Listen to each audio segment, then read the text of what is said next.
Brian, you're on the air. You were a category on the Family Feud the other day. Oh, really? What was the category? It was, what does it take to be Howard Stern? Uh-oh. And number one answer was like a big nose.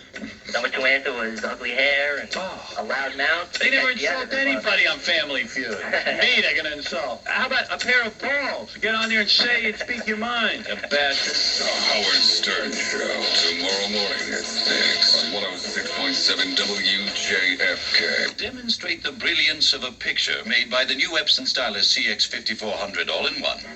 We present this diva. And to demonstrate the lasting power of our Durabright inks, we present this swimming pool. As you can hear, she's completely submerged.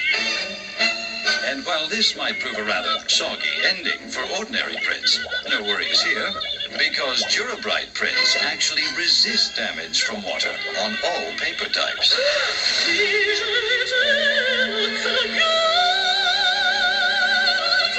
Why, it's enough to take your breath away. Brilliance that lasts at around $149.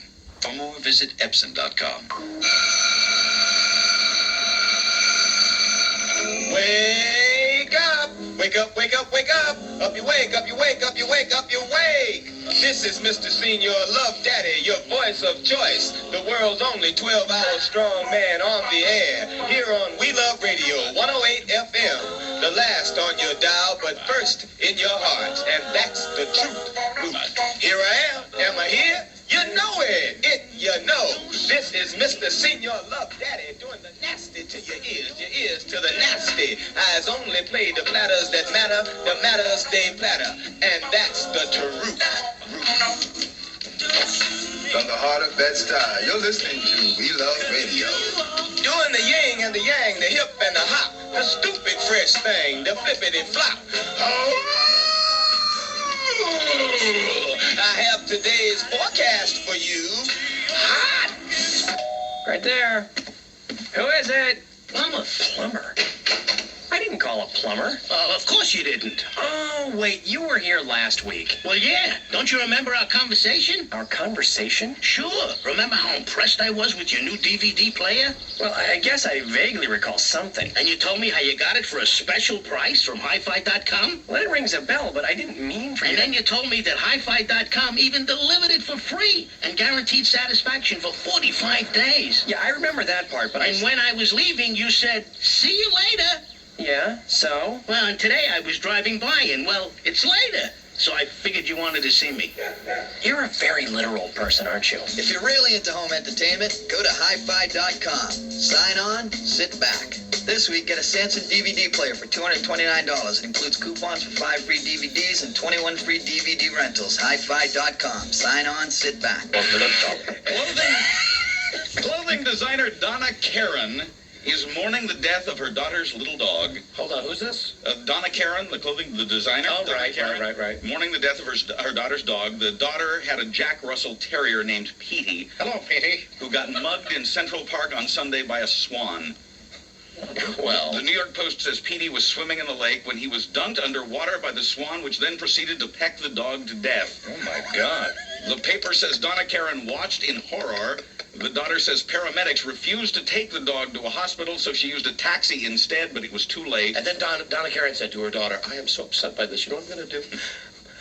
Do you know those skirts I'm charging $300 for? As of now, $500. I'm going to tell you something. All of the housewives and housefraus in this country, they will make this right for you, baby. Thank you, Mommy. I will take my overpriced, underdeveloped garments and I will charge more for them now, and I will buy you more dogs. It will kill all the swans. Thank you, Mommy. The daughter says she has heard this swan has attacked at least one other dog, so she's pushing for a sign in Central Park that reads, Swans are mean. "Beware of killer swan." I've had a run-in with a swan before. They can be mean, yes. But, Mommy, what type of woman would be stupid enough to pay 3 or 4 times retail value just to buy a skirt that has your name on it? Her name is Frida, honey. And she lives lives in Virginia. What about Lynn Swan? Is Lynn Swan involved in this in any way? I don't think so. Was he mean? Swan. Lynn Swan. Swanee. Swan. Swanee. Swan. Oh, I love you.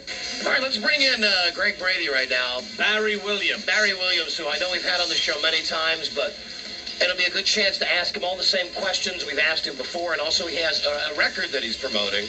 Barry has been very, very patient. Very patient with us. Hello, Barry. Hi, Barry. Thank you for waiting. You know, it's our... You said I was patient, man. I'm out there. I'm steaming. Come on. mad. Well, don't be you don't pissed. look mad. Come on, it's our first day here actually broadcasting from this station. You know, you couldn't have gotten any more in the middle of Manhattan than where you are, across from Carnegie Hall. And, Yeah, it's exciting. It Yeah, really it's is. exciting. I love the location of the studios down here. We are in the middle of everything. Now, this book here, this Growing Up Brady book, Yeah. is this the same book that you put out before? Similar, yeah. It is an updated version of it. See, what happened was I wrote that book for people that were interested in the stories of when we were young and we were doing the series. Those stories don't change. But the book went out of print, and I didn't want to just re-release the same exact book, so I updated it with Where Are They Nows and all the things that have gone on since I originally released it in '92. Can we ask you all the same boring questions I know we've asked you before? I don't remember you asking those questions, so they're all fresh to me. Good. Oh, that's right. Very good. They're the ones that everybody asks, but hopefully we'll have maybe one or two new ones, because I learned stuff I didn't know when I saw, was it the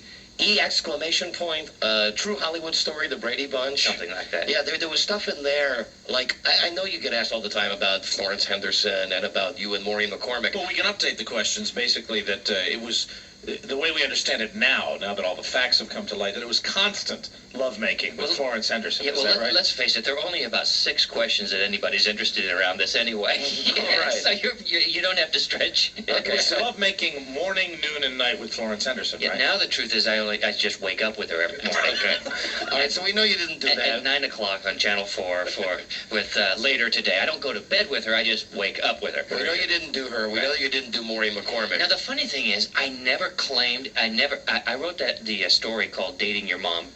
It's not something that I recommend you do at home, but and it was a very innocent kind of coming of age story, but not, I didn't say that I went any further than giving her a kiss, but I talked about that on the Geraldo Rivera show, and then Florence called in, and she said, I knew you had a crush on me, but what you might not know is I kind of had a crush on you too. Oh, really? Well, it was still sweet and innocent, except it was the Geraldo Rivera show.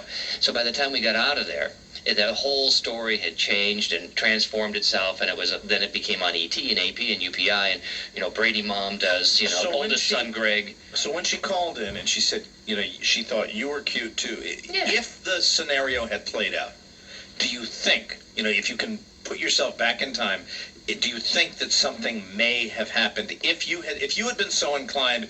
I know if she had been inclined, you would have. She's sexual, right? Isn't she sexual? Well, let's be clear. I was so inclined. You were so. I inclined. was so inclined. I was 16 years old. So if she had really pulled a Mrs. Robinson, and said, can you, Barry, can you come into my trailer? And you'd walked in, and she'd been there in like a lace teddy.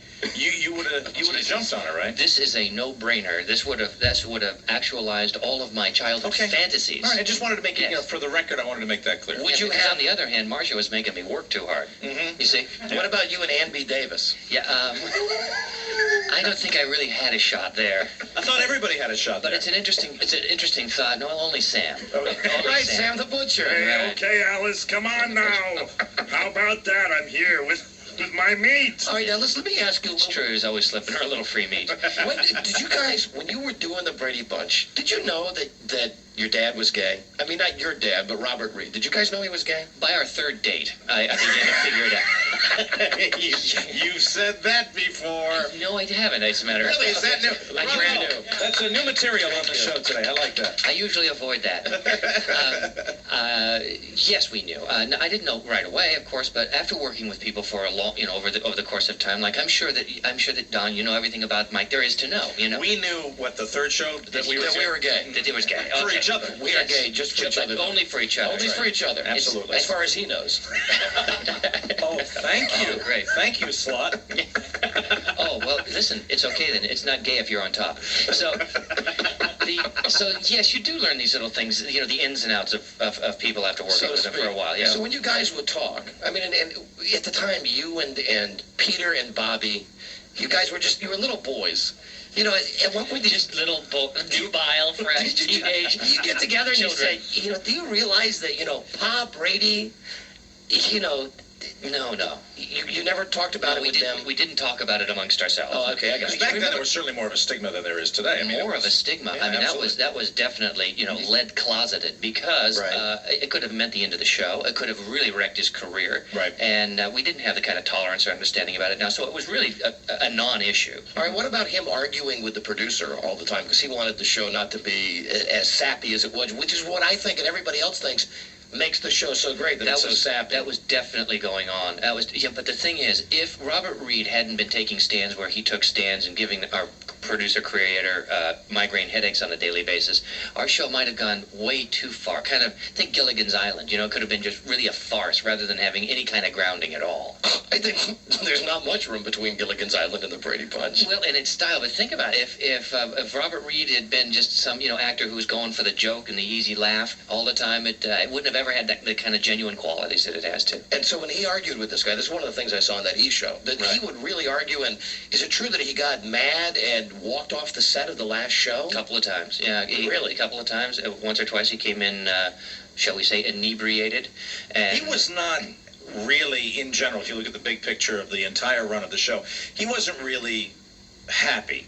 Was he with doing that show? He he went from arguing with the producer to occasionally he'd have good days, but I mean, do you think overall he dug being Mr. Brady?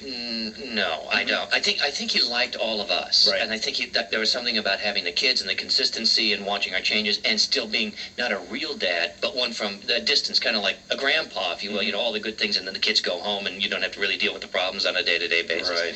I'm not convinced that Bob was a happy camper, period.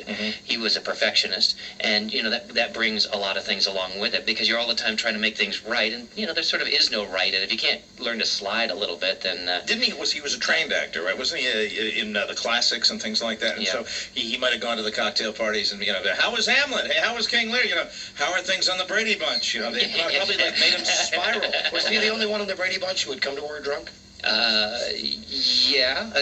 Yes. There's nothing.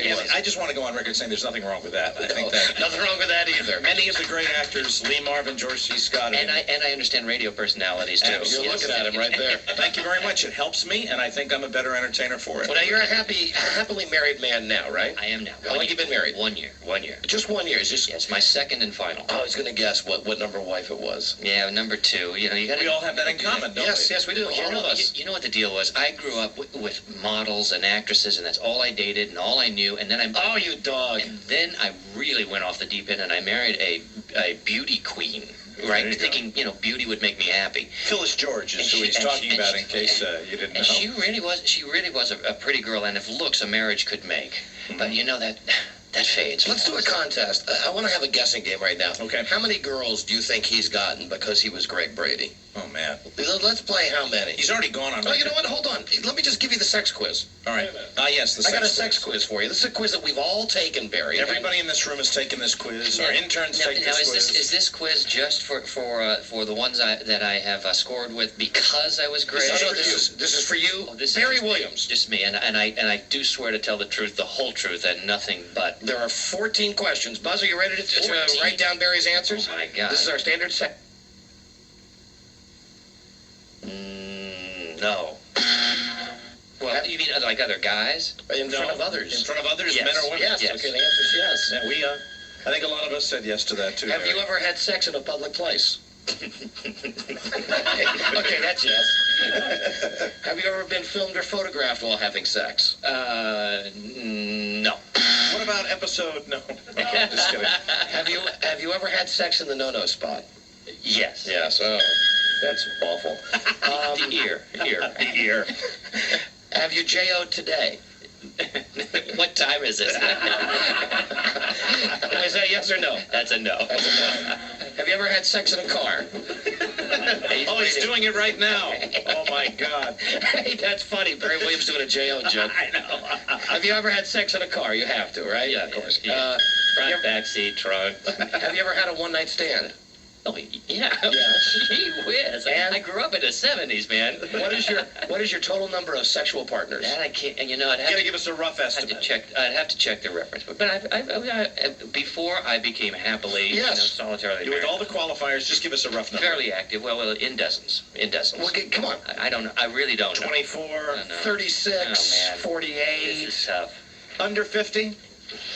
No, it's over 50. It's over 50. I Is read a it lot under 60? Yeah, I have no. Under 70. Just stop me. This is like the Price is I Right. knew that I should have kept notes in my life. I would say Under 80? probably in there somewhere. Okay. 80 to Put down 100. Put down 80. 80 to 100. Buzz, put down 80. That's beautiful. You are one honest guy, Barry. Great, man. A very honest man. Let's recap now. Since we were not able to ask him one question that we asked the women about swallowing, we had a total of 12 questions that required a yes or no answer. How many yeses did Barry give us? We have a new winner at 9. 9! You beat Buzz. You beat Buzz, our news guy. You beat Buzz, and you also beat Beth, our intern. They both had 8 yes Well, answers. congratulations, Barry. And you were quite an honor. You are definitely the champion with 80 to 100 women slept with. And just think you're the overall champion, but in the celebrity category, I think you're just light years ahead of the last celebrity we talked to. Absolutely. I want to play your CD now. And you tell me something now. You've been very honest about the sex quiz and honest about everything. Is this a goof record or is this a serious record? No, it's not a goof record. It is not a goof record. So when you're singing We Are the Champions, it's serious. I am singing We Are the Champions, and it's just what it's about. It's triumph over adversity. I'm not doing Queen. Okay, keep going. I'm not doing Queen. I am singing this to the very best of my ability. Okay, this is Barry Williams, The Return of Johnny Bravo. And there's a picture of Johnny Bravo on the cover of the CD. There he is. I had to squeeze to hit these high notes. Now, come on. Okay, let me hear this. Wait a minute. And bad mistakes. Okay. I've made a few. 2 words come to mind. And my share of I know what they are. Sam Harris. Sam Harris. Who backed you up on this, Barry? wildlife.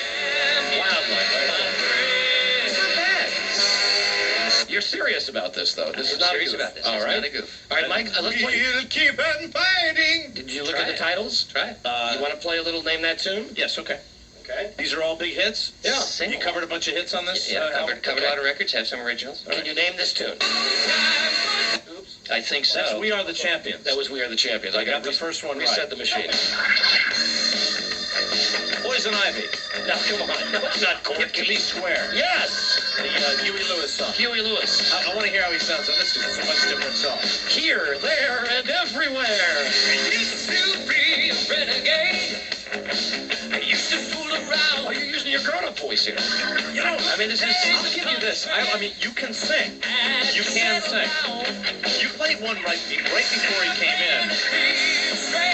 I didn't know what you were playing, but it sounded like something Neil Diamond would do. I like it. And I don't even care, 'cause I can tell what's going on. It's hit to be square. You just gave us a little Elvis move in here. Hit to be square. So are people buying this record, Barry? Yeah, people are buying it. They're buying it. Are you gonna go to Vegas and do this show?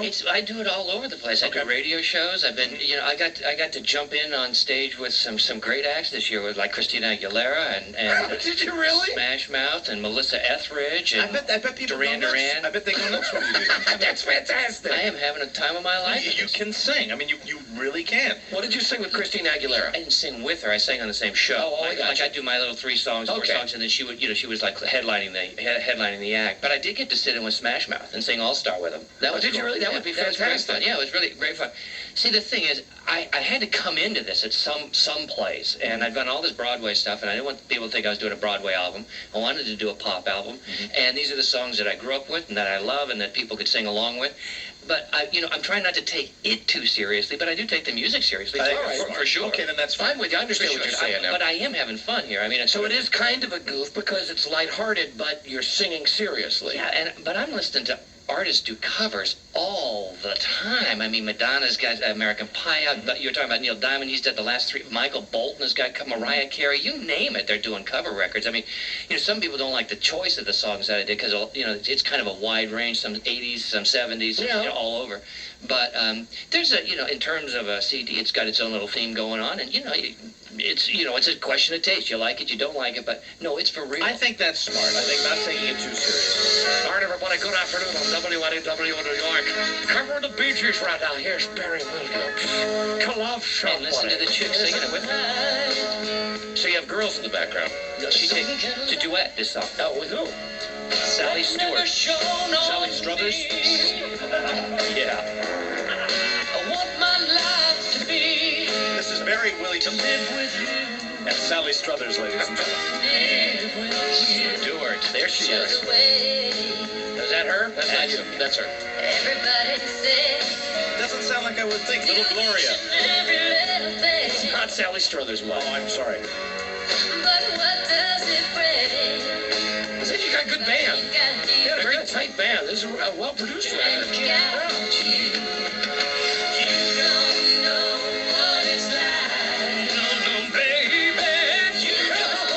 He's giving it to us live. To love somebody, to love somebody. Now, can me and Mike sing one with you? Yeah, absolutely. Okay, That's the whole point. Okay, it's a big sing-along. All right, Mike, let's see. What do we want to sing with Barry? Do you want to sing Celebrate? No. Celebrate. No, Celebrate. Okay. That's what about At This Moment? Is that No, the- you don't the want to do Billy that. and the I know. Peters? Sure you don't want to do that. Drift Away? That you should do. Drift Away. Okay. Drift Away is happening. All right, Drift Away. Let's sing that with Barry. You know that song, right? That's I don't know if I know The it. Dobie Give Group. me the free boy that saved my soul. Gonna get caught in a rock and roll. Barry, you take the lead, and Mike and I will join when it's time for the chorus. Day after day, I'm more confused. Sound good. So I look for the light through the pouring rain. Rain. You know that's a game that I hate to lose. I'm feeling the strain. Lady, this Come on, now, we go down. Oh, give me the free boys to free my soul. I wanna get lost in your rock and roll and drift away. Well, not too bad. Give me the Beach Boys and free my soul. I wanna get lost in your rock and roll and drift away. Now you're overdoing it. All right, what's another song on that? All right, hold on. Let's do, you want to do Happy Together? It's not so easy, is it, fellas? All right, yeah, happy. Let's do Happy Together. What are some of the other choices? Just give, please. I'm giving you the best ones, Mike. Okay, all right. Rhythm of the Night, by, You don't wanna do El that. DeBarge. Hip to Be Square, we've heard that one. Yeah. We Are the Champions. I don't think you want to sing I Can See Clearly Now, do you? I can see clearly now. You don't want to do that. No, let's go. There's your song. Let's do Happy Together. There's your song. Come on. How old were you when this was out? I was 6. Imagine me and you. I wasn't born yet, Barry. All right. I Yes, think you are. about you day and night. It's only right to think about the Now, is anybody going to sing her? Oh, yeah, we're waiting for the chorus. Oh, okay. together. If I should call you up, invest the time, and you say you belong to me, and ease my mind. Imagine how the so happy together. Okay, here we go. 2, 3. I can't see me loving nobody but you for all my life. They're singing to each other. Okay, all right. There's, All right, well. you see how hard it is to get respect. Yeah. I tell you what. I know. And You know Rodney what? Dangerfield and I have a lot in common. This is fun. I enjoy this. I'll give you credit. You do I will 5 years on one series and you spend the rest of your life trying to undo it. I will give you credit. Now, this CD, this book, are they available on the web or in? Yeah, I do have a website that I'm really pleased with. It's a really hard one to remember. You know, it's real tricky. BarryWilliams.com. There you go. Well, you know what? At least you got the name. Because nowadays Had to there are, buy it. there are. Did you Had to really? buy it. How much did you have to pay a guy? Do you mind Well, saying? I don't. I actually paid my attorney more than I had to pay for it because he's at $350 an hour, and I got it for $175. But Isn't that a we bitch? started at 10 grand. Isn't that a bitch though that some guy would sit out there and when the internet was coming to fruition and say, you know what, I'm gonna register BarryWilliams.com just in case he ever wants a This is website. about as good as robbing graves, you know? Yeah, I could not agree with you more. Buying properties of recently deceased people. I you know? disagree. I disagree. I think it's a with this it's so publicized that this is a way to make money that people, register these names. And when I did it with George Takei, Takei, I'm sorry, it was an opportunity to make money. This happened before anybody knew what was going on. All these names registered. Right. I mean, come on. Who didn't go to sign up for a website and find out their own name and their mother's was gone? Was it a fan that did this, or was it somebody who just had the name Barry Williams? An entrepreneur, right? No, it was a company. Now, if it had been a Barry Williams that was actually doing business that was Barry Williams, that's one thing. But that was completely unrelated. And they were they're trying to scam for money for some kind of charity or something. Like, come on, just pop over $500 and we're going to give it all to charity. Mm-hmm. Oh, it's a good thing you got to the bottom of that. So this is available. Excuse me, I have something coming up here. Wow. It was all that singing. Barnes Noble, Borders, Sam Goodies, go. And on the web at BarryWilliams.com. Go be, do, feel, find, love. All right, get out of here. Joy. Thank you, Barry. Thank you, Barry. Thank you. Thanks Nice for coming on the seeing you. show. Thank you very much. I love singing with Very you. good sport. Took the sex quiz, sang his songs. Can I have a copy of that sex test? Yes, Absolutely. Run him off a copy, Charlie. I want to remind myself of what I wish had happened. And imagine that. Who would have thought that Barry Williams would be the all-time champion with 80 to 100? And I can send you some guests. I think Barry could write the primer on how to deal with, with childhood television success. You Right, seem very just- well adjusted. I think I said that to you last time. Just lay every piece of ass that Absolutely. comes your way. Have a lot of sex. Have a lot of 80 to 100. Okay, get out now, Barry. 'Cause now we talk about you. All right, very okay, good. thank you. You didn't record this, did you? Barry Williams. That's Greg Brady, ladies and Get gentlemen. out of here. He's a good sport. It was fun. He's very nice. Very easy to talk to. Yeah. Yeah, don't slam the door. Thank you, Barry. There he goes. Thank you. There he goes. I love singing. He's got the right attitude about that Yeah, album. you know what? It's a goof, but it's not a goof. It's like it's a goof, but he's serious about it. He has funny and joyful. To this show. So let me tell you now, hear me now and remember me later. My radio resume, and someone please keep track of these stations for me. You will be heard. It started in 1974 when I worked part-time at WINX in Rockville. I was only 14.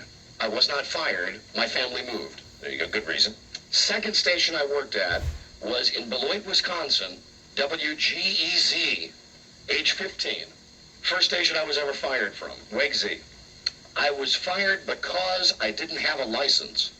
Those were back in the days when you had to have a third-class endorsed radio license. I'm sure you guys know what this is. You actually had to take a stupid test to be a disc jockey. Sure, in different cities, and they'd burst in on you. They could give you an inspection at any time, and if you didn't have a license, you were out of there. Well, this is what happened. I talked my way into getting this job at this radio station, and the guy said, "Do you have a license?" And I was like, "Yeah, sure, I got a license. Don't worry about it."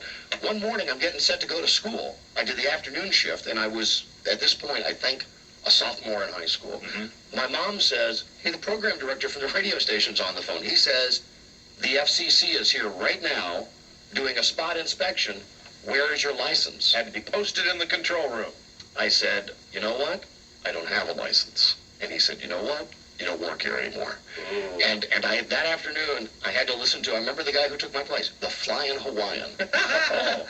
Fired and replaced by the Flying Hawaiian. Yeah, you used to have to take a test, a pretty lengthy test to get that license. Well, you had like to know some math and crap like that about how radio waves bounced off the sky and everything. Very difficult for radio people. It was ridiculous. Now they've deregulated, and a monkey can get a radio license, for goodness sakes. So that's the second station. Then I got hired at a beautiful music station, WRWC. That was in Rockford, Illinois. And I got fired there. I got fired there because it was a beautiful music station, and at like 3 o'clock in the morning one night, I just decided to play some rock and roll. They caught you. They caught me. So I got fired from that station. You're out of there.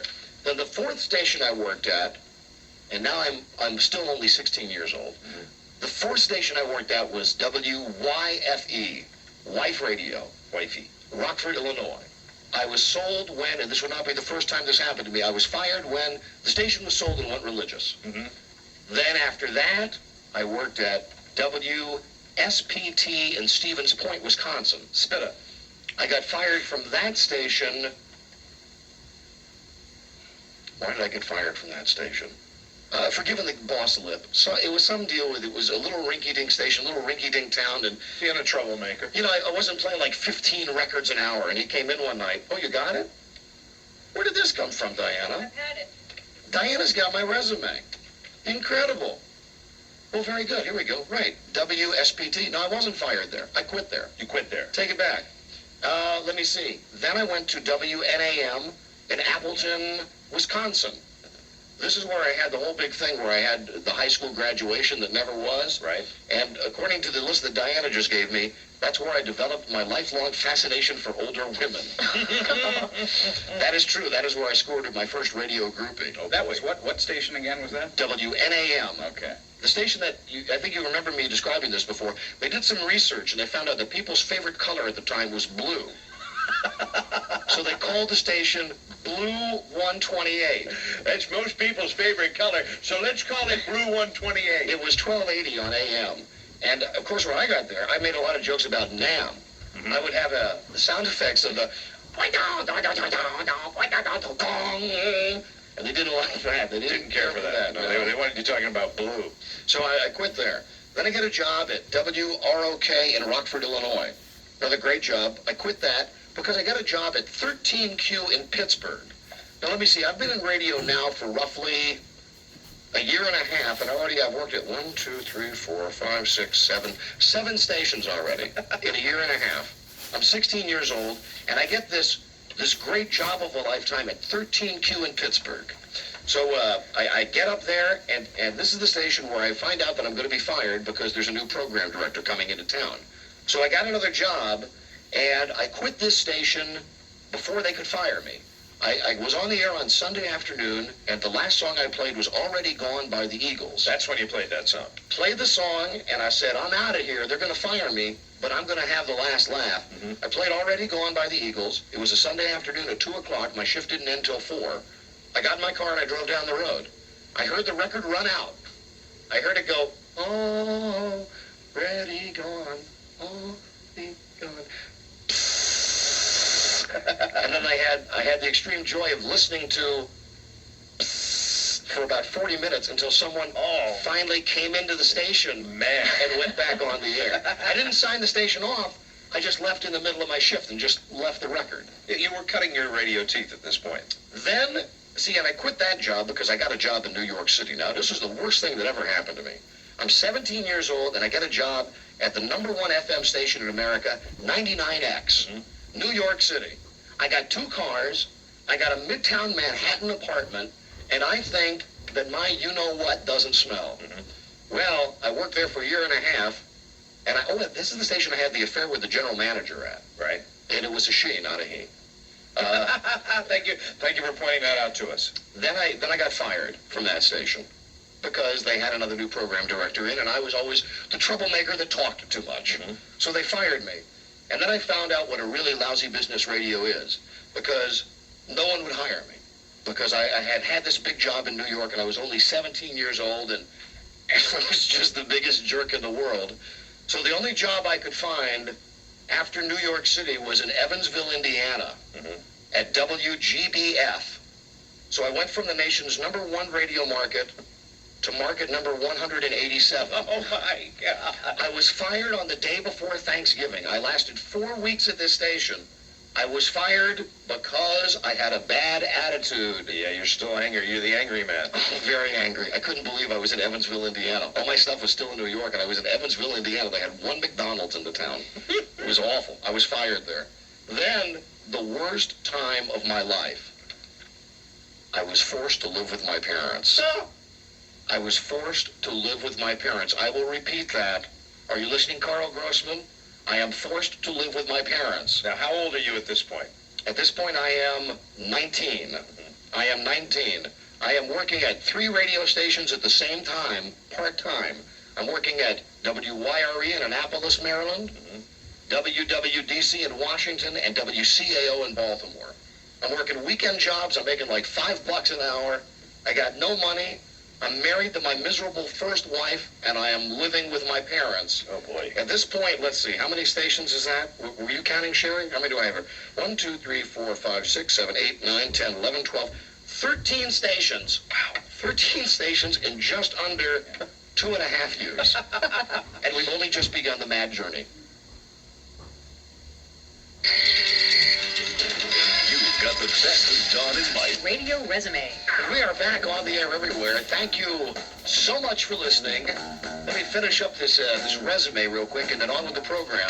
Because don't forget, I came in number 10 on a list that Rick Dees was number 1 on. Congratulations. Thank you so much. Right. My incredible radio resume, and let's see, we were up to, when I was living with my mom and dad. Tough time for you. Yeah, and a lot of these moves, I'm sure much the same that your moves were made in radio, and you too, Buzz. All these moves, when I'm talking about being at a station 3 weeks and going somewhere else, what it means then is breaking a lease, throwing all the crap in the back of the car, and just driving to the next town, living in a hotel for a couple of days until you find a cheap apartment. Then you live there. Many times all I had was a mattress on the floor. I would leave, of course, just breaking the lease and then thinking that they would just catch up to me someday. Right, which they did occasionally, right? They did more than one time. I found out that was not exactly the route to go. No. Let's see. Then after I lived with my mom, then I get a job as a morning DJ at WPRO FM in Providence. A job that I liked a lot, and a city I liked a lot, but I worked for this guy that was just a nut job. Just a jag.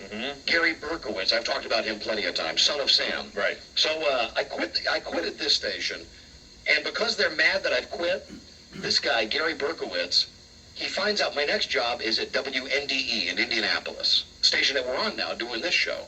And as a matter of fact, it was the same shift, afternoon drive. I quit. I was making at the time, I think when I was doing the morning show at WPRO, which was supposed to be the biggest shift on the station. Right. I made, sit back now, everybody, $115 a week. There you go. $115 a week, and I got offered a job in Indianapolis for $150 a week. So I'm no fool. That's like $35 more a week. You betcha. I go to these guys at WPRO and I say, you're only paying me $115 a week. I got a better job.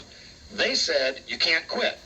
I said, I don't have a contract, screw you, and I walked out. As it turns out, I made the mistake of telling them the new station I was going to work at. So what they did was, the program director and the general manager called everybody in town that I owed money to. The people that I had my car loan through, they called the stores with the credit cards, right. And they called my landlord. And they said, this guy is skipping town on his bills, and you want to know that he's going to work at WNDE in Indianapolis. So I get in the car and I got the U-Haul, and the first day I pull up to work at this place, the general manager is already pissed off at me because he's had a bunch of creditors from Providence call him. And of course, these are bills that I haven't even skipped out on yet. Nice guys. They haven't even given me a chance to skip out on the bills. They're already trying to stab me in the back there. Trying to sabotage your new job. So I got this job at WNDE. Then I get a chance to be a program director of a station in Indianapolis, which I find out later is like the worst move I can make, but I do it. So I go to another station, WIKS in Indianapolis. This is the station where I make love with Pat Benatar. Then I find out that I don't like being a program director because what they've expected of me is like to yell at the disc jockeys. And I don't want to yell at the disc jockeys. I want disc jockeys to talk as much as they can. So I have to quit that job. The only job I can find is in Detroit at WDRQ. Now, anybody ever been to Detroit? You never want to go to Detroit, much less live in Detroit. I found out I lasted exactly 2 weeks in Detroit. Stimpy's going to be sad, Stimpy's going to be crying after he hears you say that. Well, I quit. I had a job at WDRQ, and I was there exactly 2 weeks, and I quit.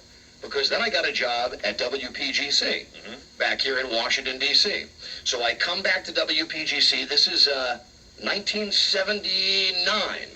So things are going good now. I'm divorced. I'm not with my first wife.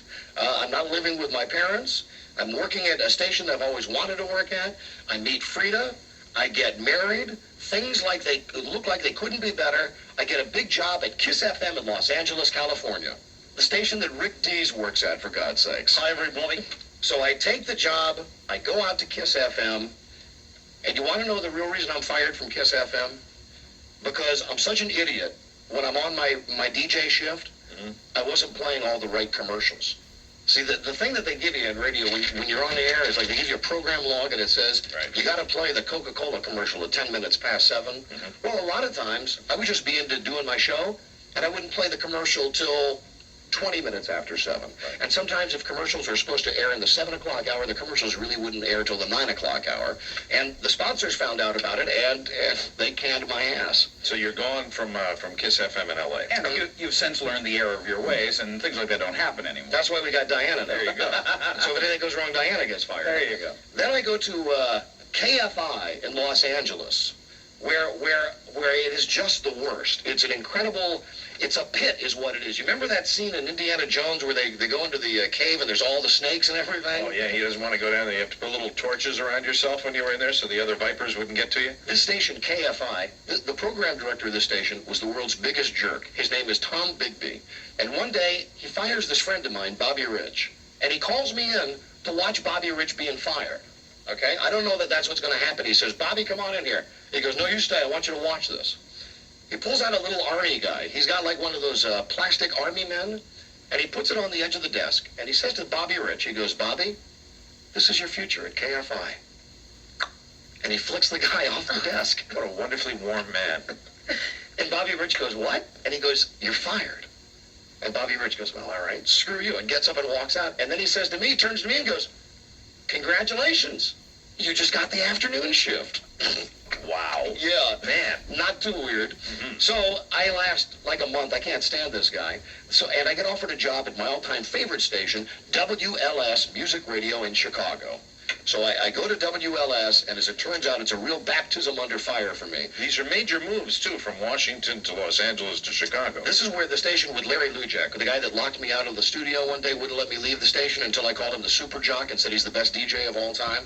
They play really mean games with me, and I'm like hazed, and it's like I'm a fraternity brother, and they're paddling me on the butt. It's just awful, but I last there a year and a half. Then I go to B94 in Pittsburgh. Now, the only reason that I went to B94 was to get out of my contract at WLS. You see, at WLS, they didn't like me, but they didn't want me to go work at another station. So they said, well, you signed a contract, you're stuck. So I said, what if I get a job out of town? So I took a job in Pittsburgh, and I only stayed in this job for 3 months because I had another job back in Chicago. Radio, what would life be without it? And keep in mind, the whole time, all I'm doing the same basic show that we're doing now. Well, except Mike's not here, and Buzz is not here, and Sherry's not here, and I'm playing like 10 records an hour. But other than that, it's the exact same show. Otherwise, it's exactly the same. But basically, the thing is, I want to talk more, I want to do more stuff, and these idiots keep telling me you got to shut up and play the records.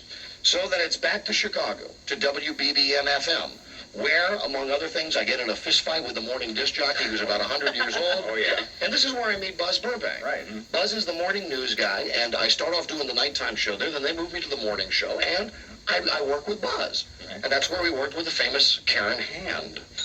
Hi, Karen. Of course, like in every station, they hire you, and they say, what we want is personality. We want you to talk, we want you to do wacky bits, but then once they get it, they want to change you. And you know, Buzz, this guy in Chicago, this guy Buddy Scott, oh, he was impossible to work for. Every day he'd call us in and yell at us, so finally I quit there. And my last day on the air at this station, the tower gets hit by lightning, and the station gets knocked off the air for 3 days. So I think that this is kind of an omen.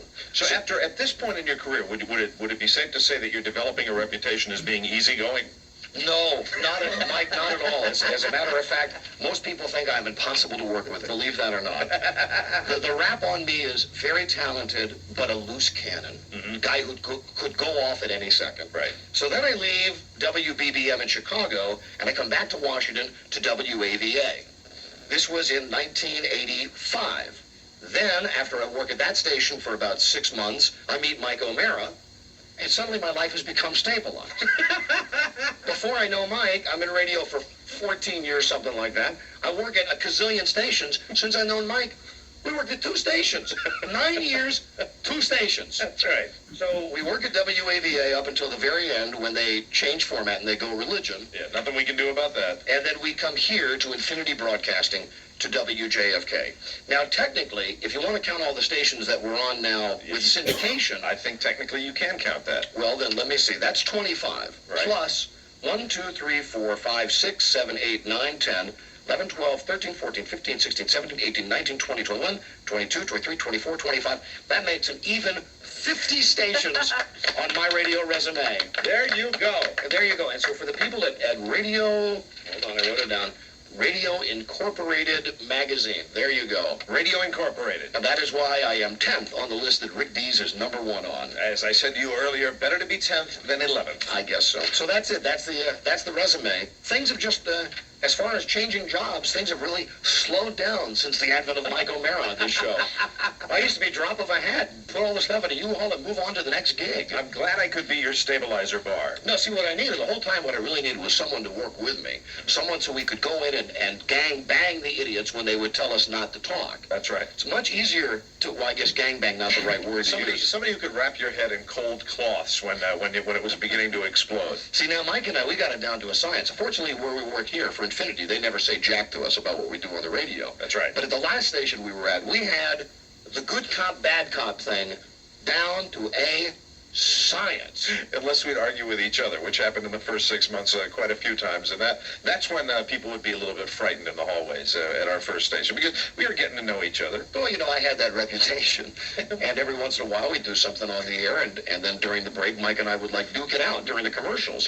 It would be, wouldn't they actually scatter? Wouldn't people actually run? Yeah, well, we only had 5 minutes to argue. That's right. Because we were playing just commercials, and as soon as the commercials were done, we'd have to go back to, you know, the A in the Morning Zoo, everybody. And we weren't that good at it in those days either. So then what we eventually got it down to was based...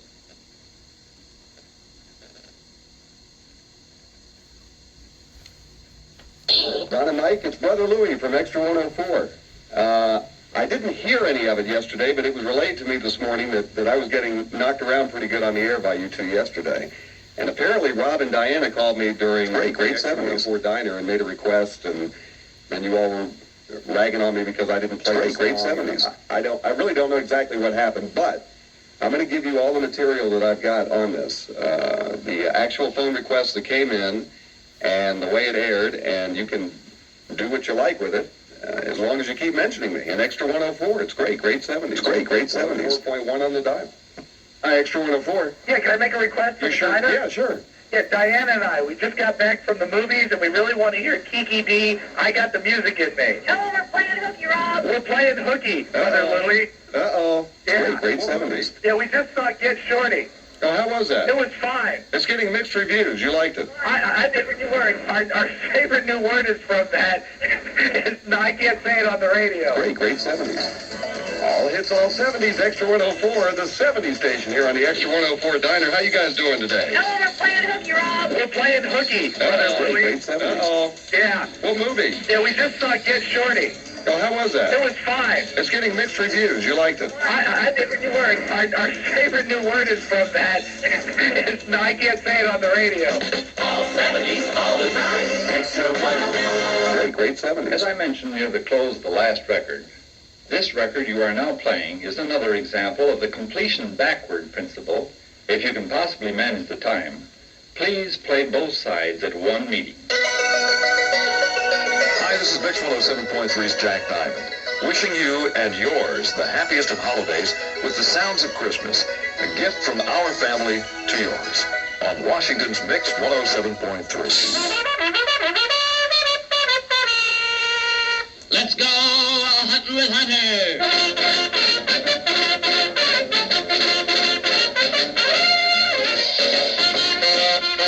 Go hunting, everybody. This is Hunter Hancock, old H.H., getting ready to do a little hunting around with some of the very best of rhythm and blues records, featuring principally the greatest and most popular Negro musicians, singers, and entertainers in the world. You'll hear music that runs the gamut from bebop to ballads.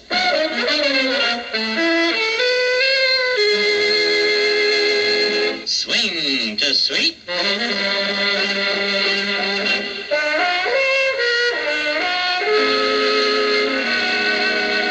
And blues to boogie.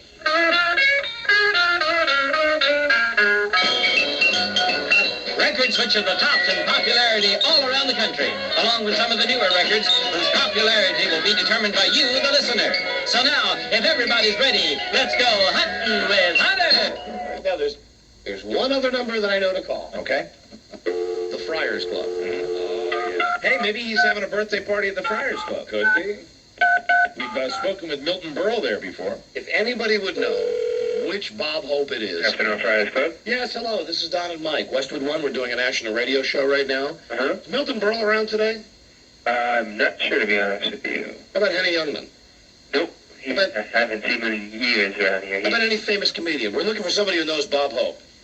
Looking for somebody that knows Bob Hope. Yeah. You know what? I don't think there's anybody like that around. Really? Right now. None of the famous Los Angeles Friars Club members are there playing cards? No, Mr. Bro hasn't come in yet, actually. Is Freddie Roman there? Freddie Roman? No, for him, you need to call the New York Friars Club.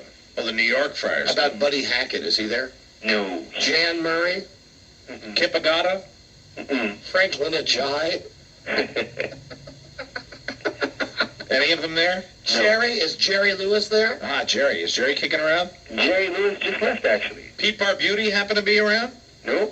George No, not George Papari. No. He wouldn't be able to be there. You know anyway. who I mean. George Siegel. George Siegel. Yes, is George Siegel there? No, he's not.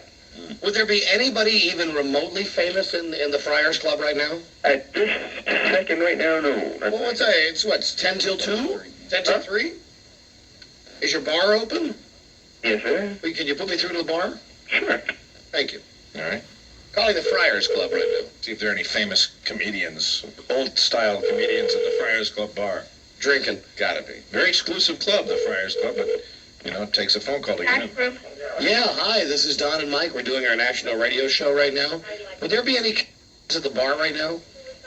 Okay, let me transfer you to where there is a comedian. Hold on, please. Oh, good, where there's a comedian. Okay, sure. Thank you. Oh, boy, I'm excited. It could be anybody. Then we'll ask. How was Jan Murray? How's Bob? What if Frank ever drops by? He's not a comedian. Hello. Hello, is this a comedian? Everybody's a comedian here. Who are you want to talk to? No, who's this? This is Don and Mike. We're doing a national radio show right now. Hi, who's this? It's Joe Bentley. Joe? Yes. Joe, we need to speak to a famous comedian about Bob Hope. Just a second. Because it's Bob's birthday. That's it. Gave the message the way it's supposed to be given. You sound like a wise guy, that guy did. Want your nose broken? Hello? Who's calling? Don Geronimo, Mike O'Mara. Two guys. And what can I do for you? Are you a famous comedian? No, I'm not, but what can I do for you? Well, we're looking for a famous comedian. It's Bob Hope's birthday, and we'd like to get a comment from a famous comedian about Bob. That you want the comment? What? Who are you? We're doing a radio show right now. What station? A national show, 40 stations. Westwood One Radio Network. Westwood One Radio. Do you want to talk to a famous comedian? Yes, a famous comedian. We're looking for maybe Milton Berle, Jan Murray, Franklin Ajayi, Kip Adata. Hold on. Everybody's putting us on. Bobby Van. Everybody. And all these guys have got attitudes, too. Have you noticed that? Who are you that you want to comment about Mr. Hope? Who are you? Who are you? Who are you? Who are you? This is Fred de Cordova. 25 years. Please do not treat my pals Don and Mike badly. Hello? Hello? Who's this? Is this Milton Berle? Are you on the air? It's Uncle Milty, ladies and gentlemen, Milton Berle. Wait, you got an audience there? Well, I'm applauding. I mean, they're there, but they're not here. We're on the radio, so... Oh, baby. All Hey, right. Uncle Milty. Hi, listen, my name is Don, and this is my friend Mike. How are you, Milton Berle? All right, boys. How are you? We're doing great. We had a question for you about Bob Hope. It's his birthday today. He's 93 today. How is he doing? We read tabloid. Fine. He's in good health. He's wonderful. I just called him. He's terrific. He's enjoying himself. He's very happy. And I just said to him Bob, God bless you, and I hope you live as long as my material. All right, well, that's it. We got the comment. That was a got your joke. You got your joke, boys. Hey, and Uncle Milty, would you say Don and Mike are a gay? It's a running joke that we had Liza Minnelli say last week. And Don and Mike are a gay. Are a gay. It's just a running thing. We have all our are a gay. Not just gay, Uncle Milty. Gay mean? A gay. Give me the.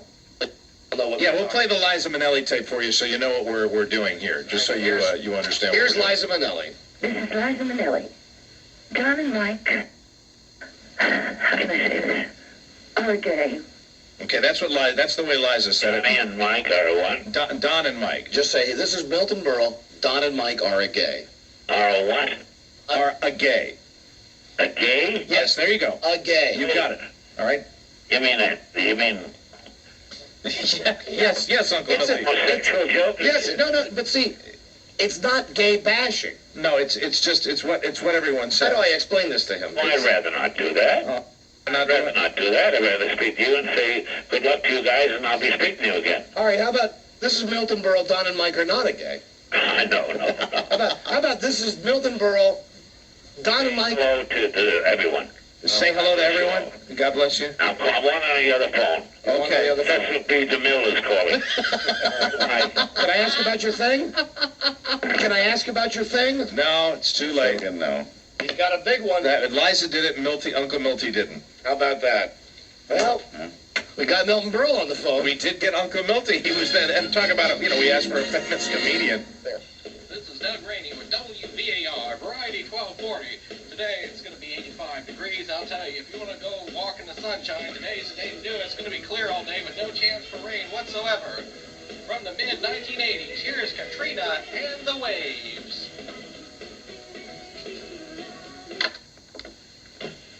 The hits are here on WVAR, Variety 1240 on your FM dial. It's currently 12:52, good guy time right now. 85 degrees, going to get up to 87 today. Tomorrow the high is going to get all the way up to 90. First time for the month of April. They say the disco is dead, but not so with this station. Every Saturday night you can hear the best of the disco era, 9 to 11. Here's one from the 1970s, the Village People, YMCA!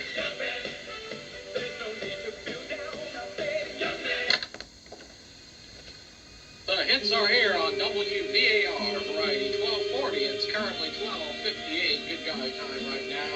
85 degrees. Well, last night, the Washington Capitals lost another playoff game to the Pittsburgh Penguins to help the Blue in Pittsburgh. That's the third straight. Remember the quadruple overtime they lost their own stadium.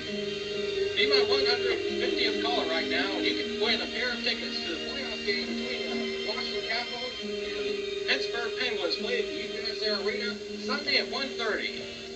I'm Doug Rainey, bringing you hits of the 60s, 70s, 80s, and some of today. Here's one recent one, The Cranberries. You have to let it linger. I'll be here tomorrow at the same time. Don Geronimo next. Hello, Linda.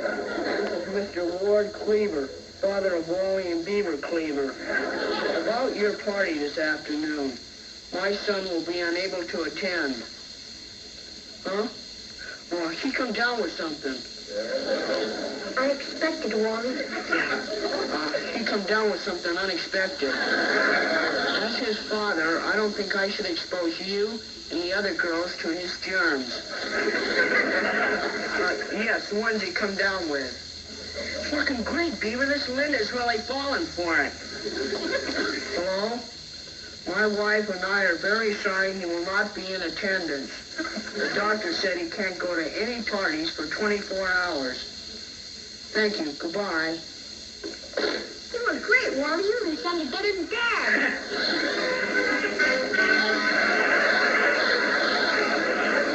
Oh, hi, Dad. I guess you just come in here, huh? No? You've been here long? Just long enough. It's here on Living Radio. It's here on Living Radio. Living Radio offers you sounds to live by. News as it happens is living news. Sports come alive. So listen and get the facts of life. It's entertaining.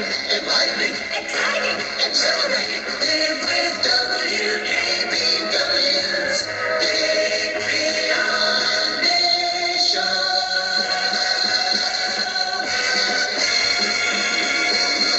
Hey, I want to take a moment real quick here to remind you that coming up on January the 30th, we're going to be down at St. Mary's Hall in Reading, Pennsylvania. And I'm really looking forward to that. I want to remind you to get your tickets at Ripley Close, 709 Penn Street in Reading. I want to thank Ripley's because they gave me a nice red jacket the last time I was down there. Dick Biondi from KB, the big one in Buffalo. Hello, Don and Mike, and the crew at WJFK who work for Don and Mike. This is a jingle that my friend Chris and I wrote for you. Hey, dudes. We hope you like it. My name is Sam Blacker, and I'm on the drums. And my name's Chris Wright, and I play the guitar, and I sing. This is kind of a weird song. It's to the tune of Mickey Mouse Club, but we've got a lot of better stuff. But we just hope you like this, and please play it on the radio if you would like. You are the radio gods. Not to kiss your butts too much, but just please consider this to play The beginning of your show. Spicoli. Don and Mike Show, Don and Mike Show. Who's the leader of them all? Who's reigning number 3? D-O-N-M-I-K-E, E-Z-Z. Strip trivia with low budget Jeopardy. D-O-N-M-I-K-E, E-Z-Z. Don and Mike with Buzz. Don and Mike with Buzz. We listen to your show every day. Come along, dial up, no more Jimmy. D-O-N-M-I-K-E, E-Z-Z. And that's it. Thank you for your time, radio gods. I hope you consider this for your show. I know there's no particular jingle contest going on right now, but it was a kind of an epiphany for us. Nice work. We'll play this. It'll be a good boosting for our confidence in our so-called band. And we can't call your show because we're only 16, and one day you were calling all these 16-year-olds asswipes, so we were kind of not going to call. I'm not giving this kid's mom a toy if she calls. We didn't want to be called asswipes. That's it. Just please play this if you really want to. Thanks. There you go. Gotcha, boys.